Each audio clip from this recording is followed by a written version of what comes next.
Hello, Mike from Canavan Wealth. Welcome back. Doing a video about Social Security security. This is a topic that's near and dear to my heart. Back when I was a young warthog getting into the financial services industry, this is effectively how I met my first clients. I used to give free Social Security seminars. I educated myself as much as I could about Social Security and all aspects of kind of retirement planning.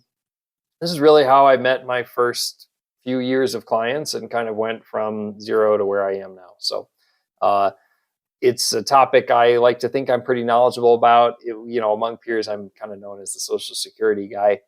And I figured I'd go with a clickbaity thumbnail here, throw on something there about a political party you don't like, top it off with a little fear mongering, and you have no choice but to watch my videos. Social Security this is all over the news. The political parties fight like cats and dogs on it. And yet I think that probably the biggest thing that I could point to is that lots of changes have been made to it, and they have almost always been bipartisan, typically passed with things like spending bills or debt ceiling negotiations. Social Security typically gets tacked onto it because it's fairly bipartisan. The Democrats will try and convince you that the Republicans want to cut funding to it. They don't. The Republicans will typically try and convince you that somehow they're going to pay for all this without raising and instead lowering taxes. They're not going to. Ultimately, we're going to have to raise taxes and maybe spend a little less in order for this program to continue to remain solvent. But that is supported by both sides in Washington. Lots of changes to this have already been made. So this article is going to go up on the blog, just so you understand, on the website. So you understand, I don't write most of the articles that go up on the blog. I write my monthly letters that I send out to all my clients. Those are available on the website. And then I obviously do all the video content, including Mike Reads the Journal on Tuesday. But these are provided to me by my kind of marketing assistant as things that are topics that I should cover. And I can't change them either because they're approved by compliance before I ever get them. So I do have some problems with this article as we'll go through as I talk, but this will be up on the website. So this talks about the fact that the fund is expected to deplete in 2035. So effectively right now is a big pile of money sitting there that is not, it's not every single cent that comes in gets paid out. There's a pile of money. Eventually that pile of money will deplete. And they're effectively bringing in less money than they pay out. So they'll have to deal with that. And, one way is that they could cut benefits to 75% of what they are. That would be very, very unpopular with a very large voting base. So my guess is that they will figure it out before that happens. But the biggest thing to know about this information, specifically these two numbers, 2035 and 75 and 78%, is that you actually look this up on the Social Security Administration website.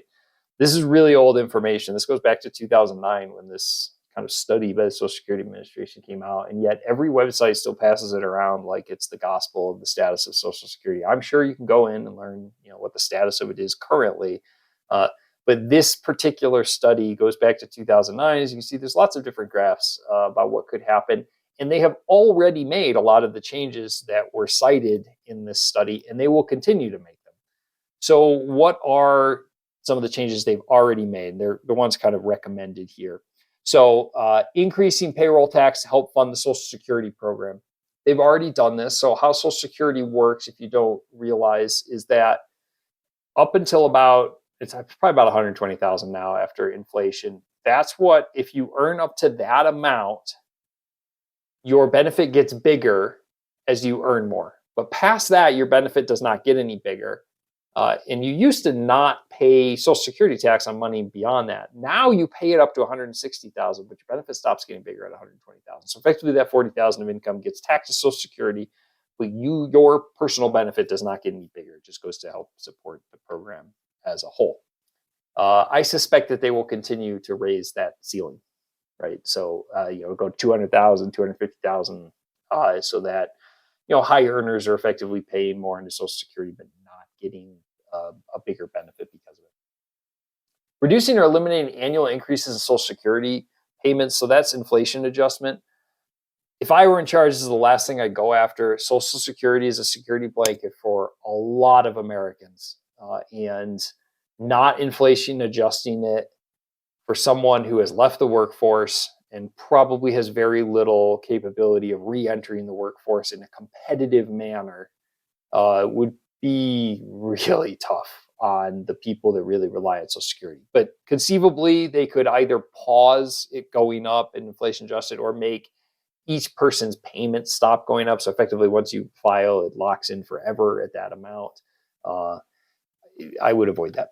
Increasing full retirement age from 67 to 69, I would change this to 70. I think it will eventually change to 70 for everyone. So it used to be 65. And then when the article came out, they almost immediately started stepping it back to 67. And I tell anyone kind of in my age category or below, I'll be 42 here in a little bit, that I would expect it to be 70. And that has a threefold impact that you may not realize. So not only does it, by moving full retirement age back, effectively they pay you 3 less years of benefits between 67 and 70, but it also has the impact of, you can wait. You don't have to file at 67. You can file as late as 70. And if you wait, your benefit actually gets bigger. And generally, the break even time is around 82. Or if you live past 82, you actually get more out of the system by waiting, which means that you can't do that anymore. So it's kind of, that's the second impact. And the third impact is the other side of that, which is you can file as early as 62. And when the full retirement age is 67, you're effectively filing 5 years early, and you get 5 years worth of reduction. But if they move it to 70, now you're filing 8 years early, and you get 8 years worth of reduction. So people that file early get even less money, and you can't file late to get more, and they pay you for less years, right? So it's a really big impact when they move full retirement age. This one's kind of interesting. Increasing the required number of years participant must work before receiving Social Security benefits. This I don't think would be a large impact. I don't run Social Security, but effectively this is saying right now you have to get 40 credits, which is, you can get up to 4 credits a year. So it's typically 10 years of work history. If you have 10 years of work history, you qualify for retirement benefit. They're saying they could change that to like 15 or 20 years. The reason why I'm not sure that would be all that impactful is because typically people who have such a short work history, typically there's a marriage or a previous marriage, and you qualify for half of your spouse's or ex-spouse's benefit. So typically people that have really short work histories but still have a benefit, their spousal benefit is often greater. Now, what this, I think this is interesting, is it clued me into, they could change spousal benefits, which would be a big impact, right? So right now, if your spouse has a lower retirement benefit than half of yours, they qualify for half of yours. So effectively, whoever has the highest, you're going to get 1.5 times that or more if they happen to have a similar Social Security benefit. If they could, kind of phase out spousal benefits or reduce the percentage that you get. I had never really thought about that.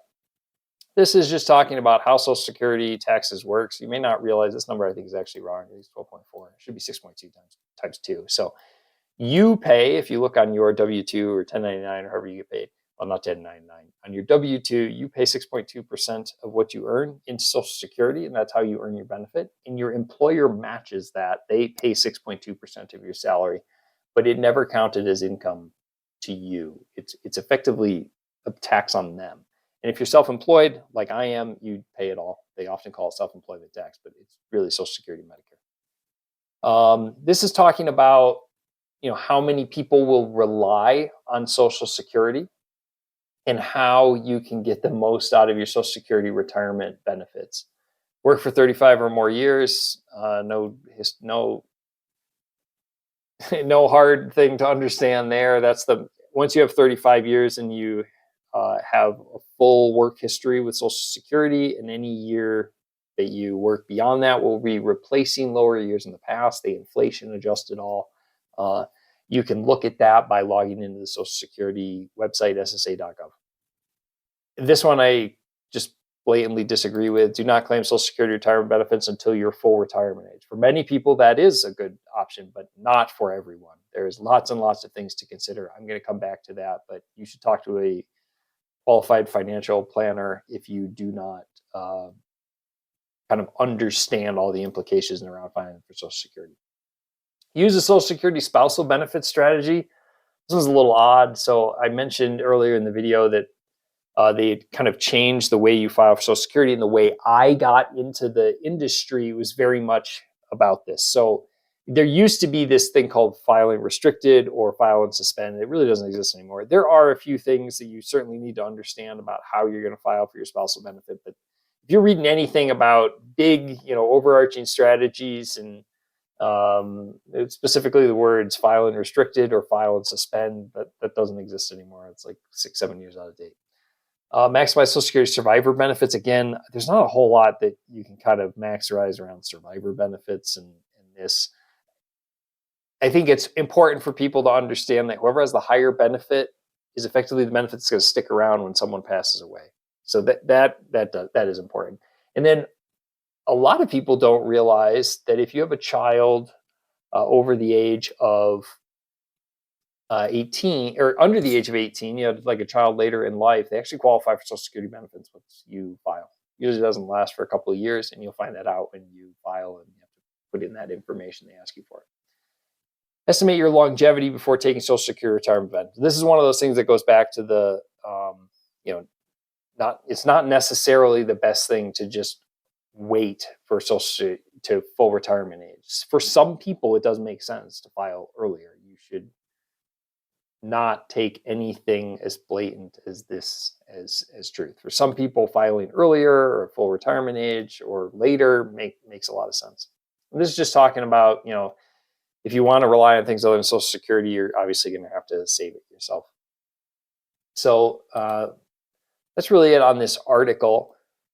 To recap here, both political parties are going to try and convince you that the other side is trying to ruin Social Security, or they're the ones to blame for its problems. It's just politics. Really, both sides support it. I would be shocked if in 20 years Social Security is not chugging along the way it has for many years.